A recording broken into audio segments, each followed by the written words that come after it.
what about? I wanted to talk about the quality of the race. What does it take to make sure everything gonna run perfectly on the day? Yeah, well, where do I start with that one, Thomas?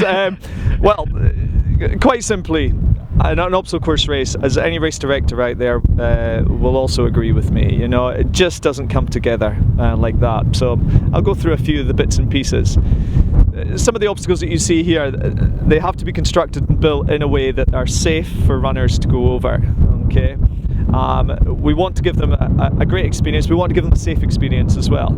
Yeah. And the amount of checks and quality assurance that we put into the obstacles before they are built, and even before they come out here in real life, you know, we're probably sitting at a table in an office, you know, drawing out plans first of all, seeing how we're going to put them together, and maybe do a couple of prototypes first, and then we'll bring the obstacles out and build them in situ. Now, for those obstacles to be put onto the ground, Mother Nature does not give us nice flat ground, Thomas, you know, so Sure. we have to work with the ground we got here. It's not like a building site where we can just get an excavator in, flatten it all, put a concrete slab down. We can't do that.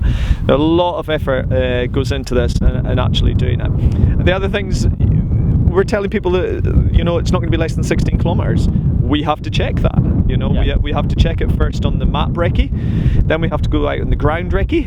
Yeah, so then there are people actually running the course beforehand. Yes, absolutely. I mean, once all the obstacles are put in place and we are happy that the obstacles are in the sequence that we want them to be in, and that sequence isn't just a sequence of, yeah, we'll just throw this one out here, we'll just throw this one out here.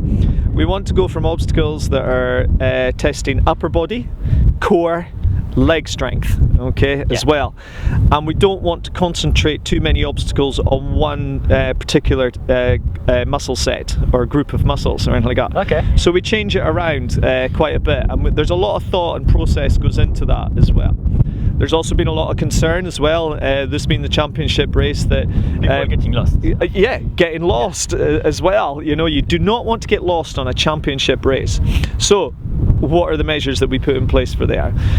The usual things like marking, for instance. We also then, when we're walking the race, we look through, for instance, woodland, and we look and see whether that woodland is offering us a natural way to go through the woodland.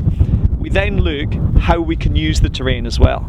So if we can use the terrain in a way that to adapt. Correct. That's not going to confuse the runner. You go, you go that way and let's see what happens. Absolutely. Where there's any cause for ambiguity or doubt, we will mark it to death, okay, with tape and arrows, and if necessary, we will put a human there as well, you know, to speak to them and actually direct them in the way they're going. So when we're building this as well, and me being on the course and the rest of the build team being on the course, we can become what's called course blind to the course. And what we mean by that is you get used to it, you know, we know where the course is. Yeah. So, but we can't automatically think on the day then that the runner knows where that course is going to go, because I'll guarantee you the biggest mistake you can make is say, yeah, they'll know where they're going. You say that, okay, somebody will go wrong. Absolutely, you know. I'm a runner and I know when you're pushing yourself, you're suffering and you're not thinking about where to go. And you're getting that tunnel vision. Yeah, you're getting that tunnel vision. So what we do is, close to the race, and what's going to happen at the UK Championships as well here, we have 3 runners coming down to test the course from it. So Faye, Lucy and Laura will come down, and they will test the course with fresh eyes. Okay, they've never seen the course or anything else like that. And I also must hasten to add, they are not competitors either. Okay, so they will run the race from it, and we will give them a GoPro to run the race, and they will also have GPS as well, and a stopwatch on their GPS.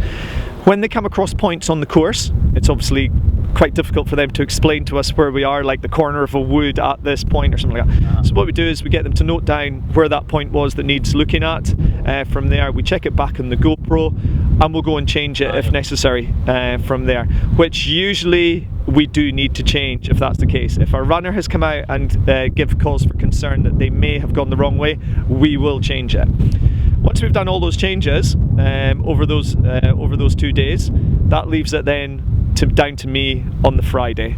As an You're going to run it. Yeah, absolutely. As an obstacle course race builder, I would not put anybody over anything that I have not done myself. So on Friday, I will then put my kit on after we have done all the amendments to it, and I will run the course myself. So I get the feel of what the runner and what the racer is actually feeling as they go into that particular routine, whether it's into woodland, into river, wherever it is. And any final titivation and any final tweaks to make this an absolutely fantastic experience for the runner, we will do.